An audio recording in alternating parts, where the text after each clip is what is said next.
Each year, over 350,000 people in the United States experience cardiac arrest. Cardiac arrest causes the heart to stop and prevents oxygen from reaching the brain.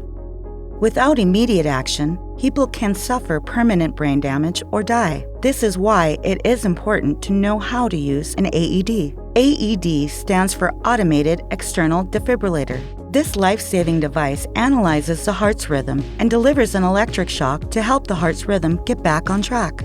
The following steps apply to situations where an AED is used on an adult or child who isn't breathing that is 8 years or older and weighs more than 55 pounds.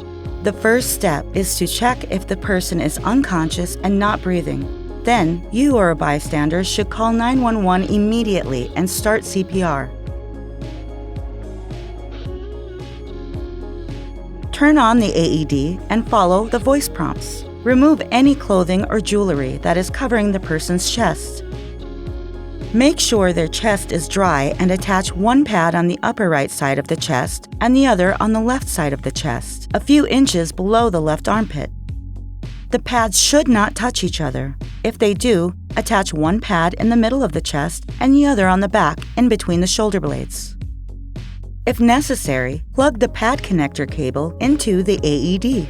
At this point, the AED will begin analyzing the heart's rhythm. Make sure no one is touching the person and say "clear" in a loud voice. If the AED indicates a shock is needed, make sure no one is touching the person, say "clear" Clear. and push the shock button. Once the shock is delivered, or if no shock is needed, resume CPR. You can learn more by taking AED and CPR certification classes. Certification is not required to use an AED, but it is encouraged to help prepare you for a cardiac arrest situation. Whether it is a loved one or a stranger, you can save a life by knowing how to use an AED. Contact the Red Cross to get AED and CPR certified.